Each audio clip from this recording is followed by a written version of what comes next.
Gorgeous creatures, can I have 10 minutes of your time? I'm watching YouTube, which is talking about TikTokers who are,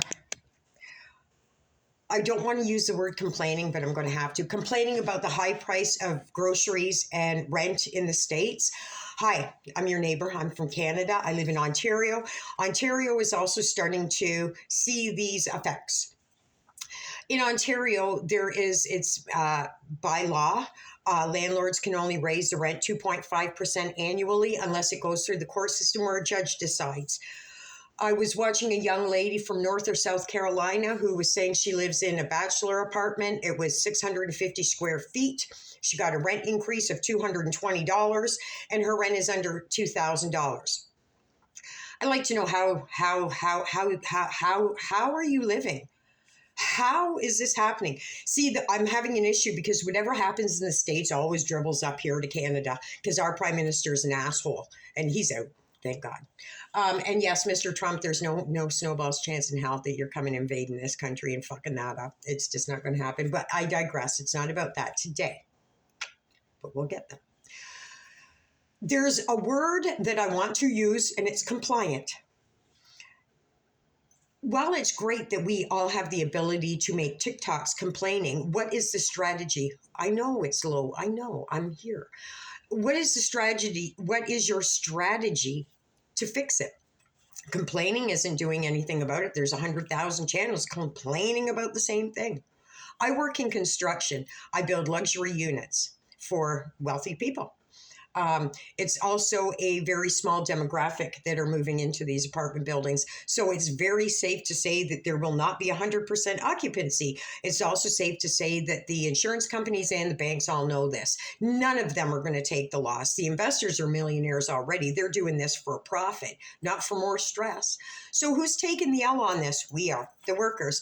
This is how I believe that this is happening. There's a disposable income that we all have that the government is going, hey, wait a minute, we haven't tapped into their disposable income yet, right? You may not think that this makes sense, but my background is in marketing and economics. I graduated with honors. I like to study things a little bit. I also am Canadian and Scottish, and I'm very feisty, and I don't like rules. I don't know why. I don't like rules. I think it's because I'm a mature adult that I can decide for myself what's good, bad, or indifferent. And if I don't like something, then technically I'm not going to do it. Let's just take, for instance, let's say, I don't know, this one's a good one. I'm not allowed to have a car, even though I work in construction and I need a car to get back and forth to my locations, because the insurance is so high that it's almost unattainable anymore. So what I've decided to do is kind of sneaky maneuver around it. Now, I'm not doing this right now and I can't be caught for anything, so I'm going to let you in on my secret. I buy a $500 piece of shit. I take it to a buddy who's a mechanic. I get it safetied. And then I ride that car for 2 or 3 years until I get caught and they pull it off the road and I just keep going again. Now, sooner or later, they're going to pull my license. Yes, I know. So you know what I'm going to do about that? Nothing. Absolutely nothing. I'll take the 7 days in jail. You feed me for a week. I'll just collect, I don't know, unemployment for that week I'm off work if I need to. And then I'll do it all over again. The other thing that I will not do is I will not go into a Starbucks. If it is a cashless establishment, get out. I don't care that your macchiato gross fucking venti fucking cake pops are there. Starbucks is gross for one thing, but that's my own personal opinion, but that's because I'm Canadian. If it does not take cash, you are being tracked and you are semi the problem. It's the same with going to like Sam's Club or Costco, where you have to buy a membership to shop there or buy cases of water or cases of Gatorade. It's disposable income that's being tracked. They understand how many bags of chips Frito-Lay is selling a year. Disposable income. They understand how much cases of water are being sold by whoever. I'm Never going to buy a case of water. Unless, again, it is you are going camping. Then that is acceptable. But other than that, if there's a case of water sitting in your home by the front door in your garage right now, you should be ashamed of yourself. You're the problem. You are truly part of the problem. It's that disposable income that everybody is like the government is looking at that's going, these people have too much money. We need to do something about that.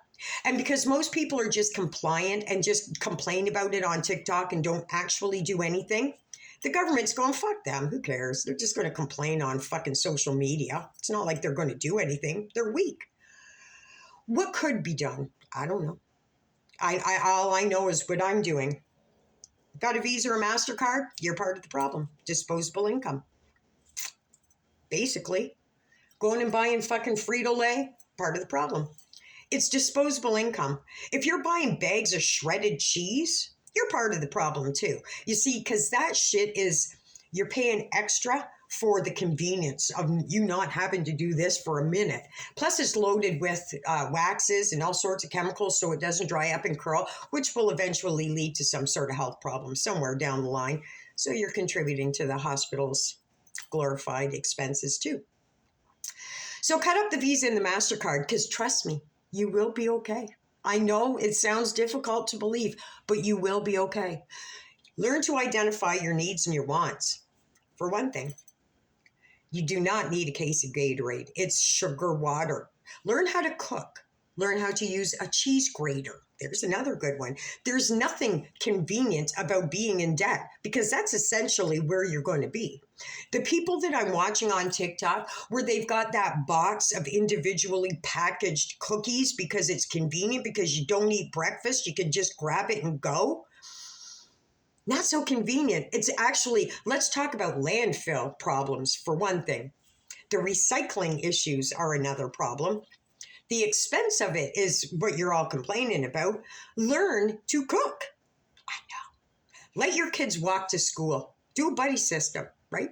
Don't drive your fucking kids to school. There's no need for that. You live in a jurisdiction of that said school, which means that you're in walking distance or your little heathens are in walking distance. Let the little bastards get some fresh air and walk. You're setting your kids up, their future is fucked because you need a case of water. And it does boil down to this. I work in construction. I know that you may think that one doesn't coagulate with the other, but it certainly does. You see, the buildings that I'm building are set for only wealthy people can afford these. The apartments themselves are just cookie cutter apartments. It's the amenities that they're selling. Not only that, if I haven't mentioned, I'm watching another skyscraper go up blocks away from the one I'm helping build. Nobody's buying, nobody's renting them. There's so much empty space already. This isn't even for people to rent. This is for profit. And we are the ones that are picking up the fucking slack for it. They know that these apartment buildings aren't going to be to capacity. They know. They're hoping that it's over 50%. And then why do you think that your rent is so high? It's because the banks have put so many millions and billions of dollars on the line for new investors coming in. This isn't just my city. It's just not my country. It's your city as well. It's your country as well. There's construction going on everywhere, isn't there? And you're wondering who's moving into these places? Who can afford them? Nobody's moving into them. Nobody. Nobody can afford them. It's got nothing to do with anybody moving into them.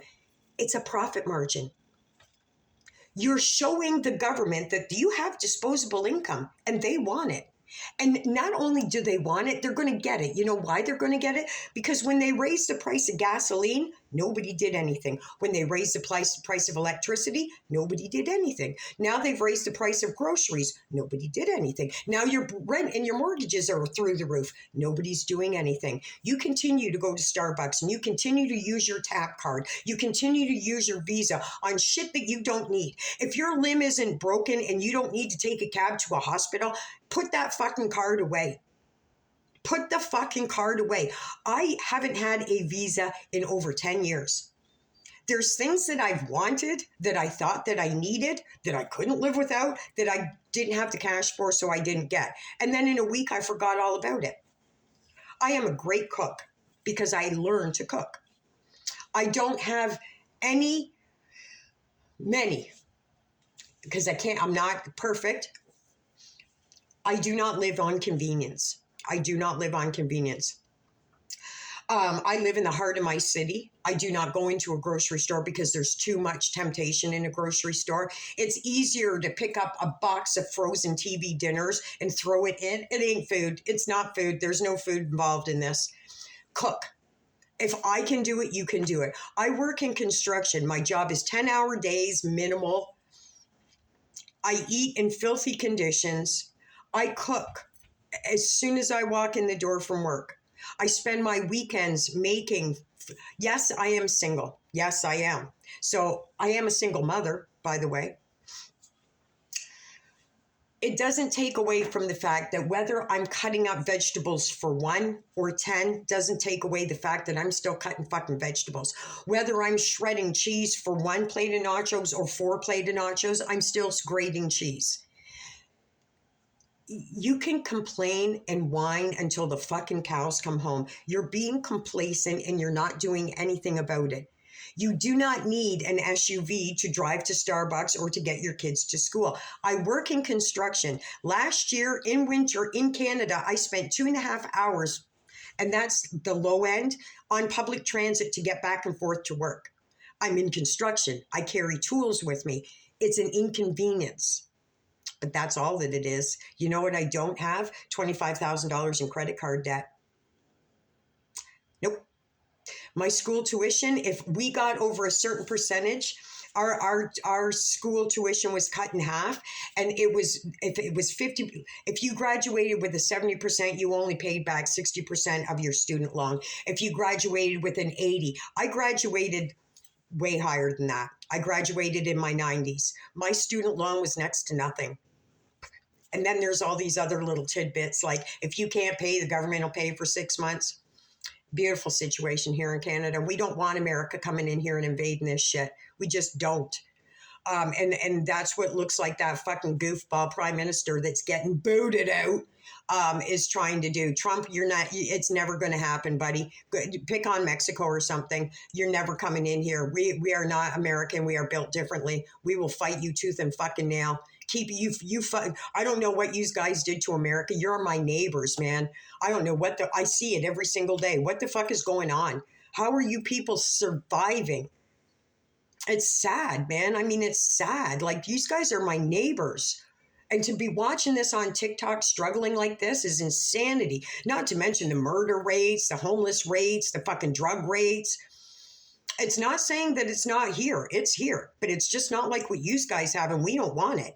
And now we're here, and Trump wants to come up here and try and take over Canada?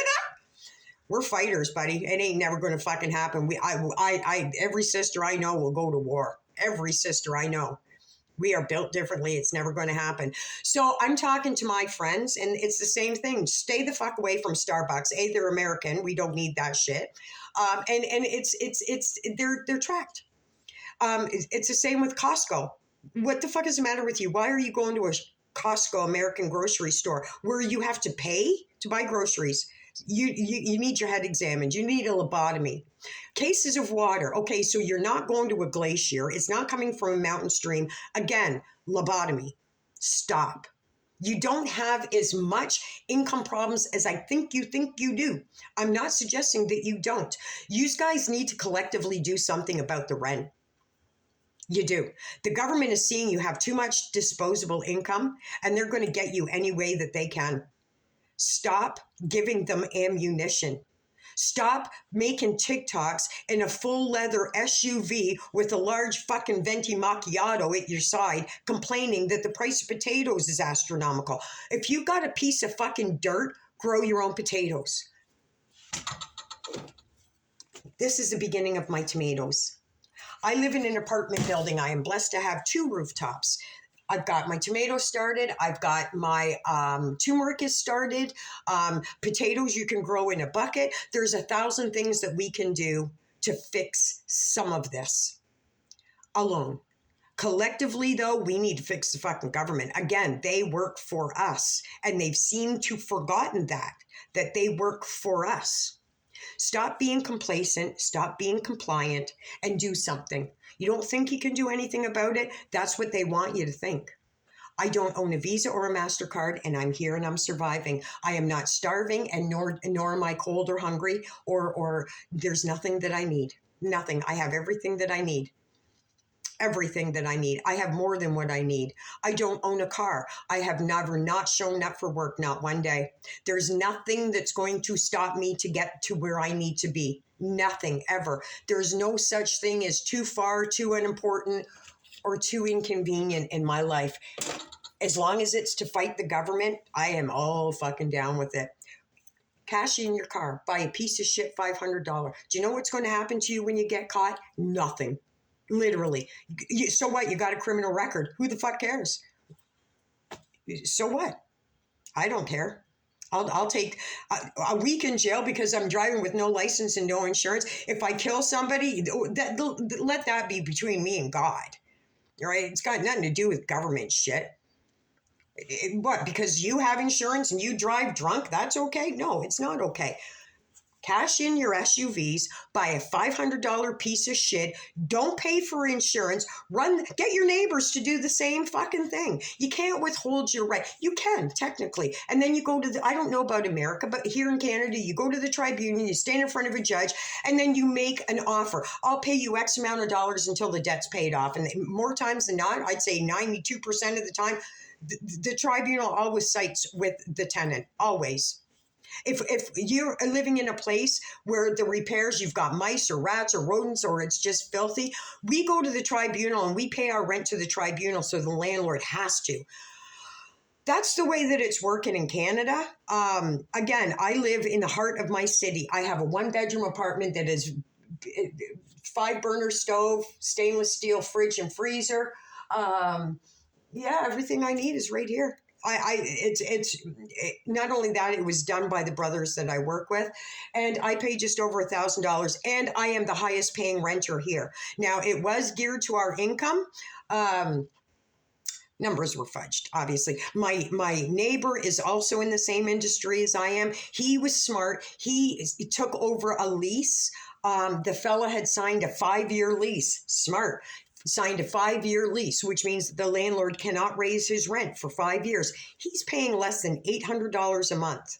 I signed a 2-year lease. Now, when my lease comes up for renewal again, of course I'm going to sign another 2-year lease. You know why? Because my landlord can only raise my rent 2.5%, which is what, like $50? I don't know how America is making this shit happen. I'd like to know, though. And please, if anything, if you are stuck, if you are hurting, use all the resources that you can. God bless you, Mr. Trump, for finally putting your foot down about all this Section 8 and food stamp shit. Mr. Trudeau, get onto it here too, brother. There's enough jobs for everybody. There's more un-English speaking people working at my job than whites. Truth be told. So yeah, Trudeau, you can get onto that too. I'll walk with Trump on that one. But this whole invading of Canada, it's comical. Anyway, you beautiful people, love and respect, and fight tooth and nail. Fight tooth and fucking nail. They work for us. There's a meme on Facebook, and it's us workers on all fours with a plank of wood on our backs to make us look like a table, and all these millionaires and billionaires and business people playing a game of chess on our backs, and the caption says one wrong move, and it's game over for them. It's time that we made that move. Start small. There is something that you can do. Stop using cashless establishments. Yes, I'm talking about fucking Starbucks. I know America is addicted to it. Personally, to me, it's like Nike, garbage, and Apple, garbage. It's just, you want to be just like the fucking Joneses. Keep up with the Joneses. It's garbage. It's Apple? Over my dead body. Absolutely not. $1,700 for a phone? You got to be, for what? You got to pay for everything on Apple. Samsung. Anyway, it's not about that. But there absolutely is something that you can do. Start small. Start small. Cut up your Costco card. You certainly don't need to be buying in bulk for your family. You need to cook. That's what you need to do. Stop buying grated cheese. Stop buying Gatorade. Stop buying cases of fucking water. Get a Brita. Start small. Do small little repairs. Let the government know we're done fucking with you. We're done fucking with you. Let Oprah pay for it. Fuck you, Oprah, you dirty bitch. Anyway, I don't like you anyway. Anyway, God bless.